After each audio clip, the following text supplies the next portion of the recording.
DC here. Hi guys and gals. Well, it's Sunday and I would have made a video outside, but well, Mrs. DC actually sees vegging out over there far off, and it's raining. So yeah, we were going to go for a walk but couldn't, so I decided that I was going to make a little recipe and made some Swedish meatballs. So here, I'll just show you what they look like. I just didn't go through the whole recipe with you, but you know, that's it. It was a rather simple recipe for the Instant Pot. We'll see. I used to have a recipe I liked a lot. It was a combination between the oven and my crock pot, so my slow cooker.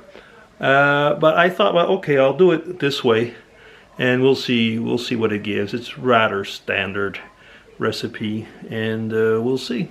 I hope it'll, I mean, I know it'll taste good, but let's just see how good. Yeah.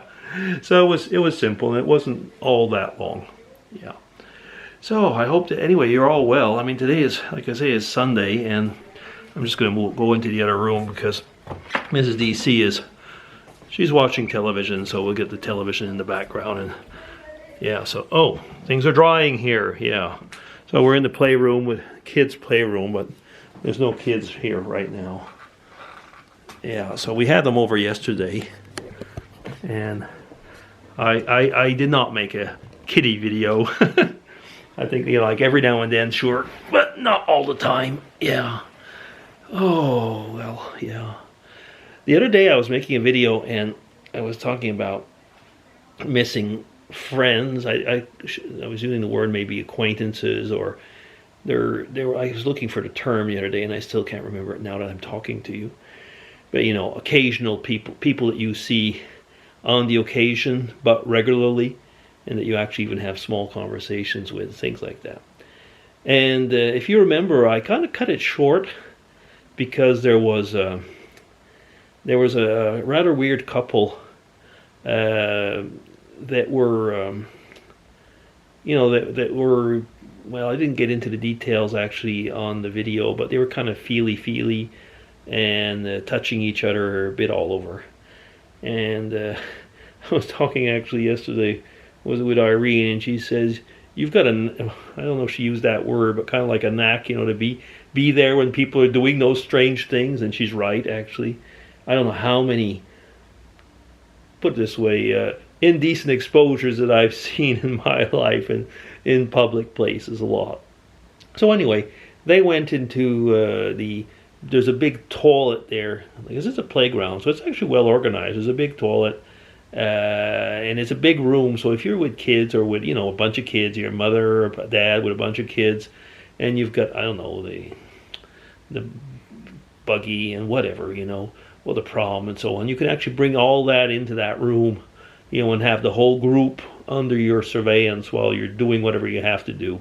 Well, the other thing, the flip side is that, of course, is that people use it for other stuff. I mean, I've noticed there's been a lot of smoking and drugs and stuff like that around there as well. So, okay, that's what happened. I mean, I guess they went in. Were they doing drugs? I think they were, actually, just the way they were acting. But I think they went into that room not only to do drugs, but probably do a few other things.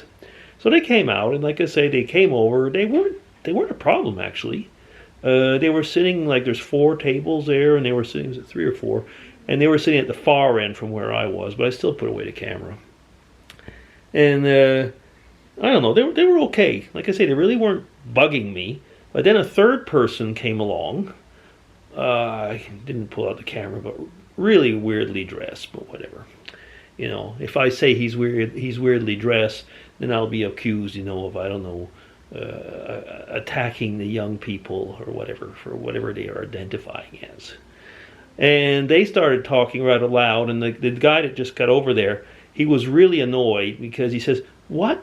You went and did, he didn't say what, but he says, you went and had, you know, had your fun, just the 2 of you and so on. And he was actually quite annoyed. I think they wanted to make a threesome or something. Maybe it was just for drugs, I don't know. But the person, I think it was a lady, because frankly, you know, the way they were dressed, it was almost hard to say. No, the body was actually a lady. When I got closer, as it was closer, I could see. But said, Well, we can still go in the room over there and so on. Oh, yeah, well, to be young again, I guess, they can go as much as they want, I suppose. So, yeah, I didn't stay too long after that. I slowly packed up my things and left. The next day after, though, there was a guy that I'd seen regularly. He was alone, but he comes, and I mean, he reeked of pot. I mean, reeked of pot. I mean, you know what pot smells like. And I mean, some people, just smoke it, but this guy just kind of like, it permeated him. And I've seen him many times, actually. And he came, and he sat like on the table, about the far table from where I was again. I was alone. And he just kind of sat facing me. He does that all the time. He kind of faces me, looks at me. He's not doing anything, but he just kind of, I don't know, it wasn't unfriendly, but it wasn't a friendly look either. And so I was thinking, okay, I wasn't filming, but I was watching something on the iPad. So I was kind of waiting. Then all of a sudden after, he smoked his joint or half a joint or what, he turns around and faces the other way. He does that all the time, pretty much that way. Then he faces the other way a while, and then eventually he goes off. But again, it's still, you're not always feeling 100% at ease if you're alone. Sometimes it happens in the summer and there's more people, or there's some families playing over, or even in winter, depending on the time. But like now, lately, I've been mostly alone with every now and then a few weirdos. Maybe actually I was thinking about that. I guess I should count myself in the group of weirdos. Because who goes almost 12 months a year, independent of the weather, and has their meal, on the benches over there, aside from me? So I guess I qualify as a weirdo. Okay, anyway, so it's like, that's about it. It's like I was going to say, you're always somebody's weirdo, aren't you, at one point or another? It's kind of amusing. Yeah, anyway, so that's a little bit. Like I said, yesterday we had the grandkids over, and we went out a bit, and we played, actually in the yard here. We've got our grounds are closed. There's fenced all around, or the hedges, even in the hedges, the cedar hedges, there's a fence somewhere in there, so we can play really safely with the children. And it was actually better than in the park where there was too many people, at least from the way the situation is right now. So we played and everything, and it was a lot of fun. It was a great time. Again, only one of the kids was with us, and the two grandkids. My daughter-in-law came over with the car. She did something else, I guess, with her mom, and came over with the car and got my son and so on. So like for that fraction of a second, I mean, there was one person too much. We got out, and I took a picture of her. I even put it on Facebook. She's a lovely lady. She really is. I mean, great mom and everything. We're really lucky. Yeah. So is that it? Yeah, just kind of chatting. And I'm already up to 8 minutes of just chatting. So that's it. Hope you have a great week. Mine is going to be a big one, but that'll be maybe something I'll talk about later on. And I hope you're all well. Take care. Let's see now. It was 4 o'clock over here in the afternoon. So that means for most of you, you're still in the morning, actually, those of you who will be watching this early morning even.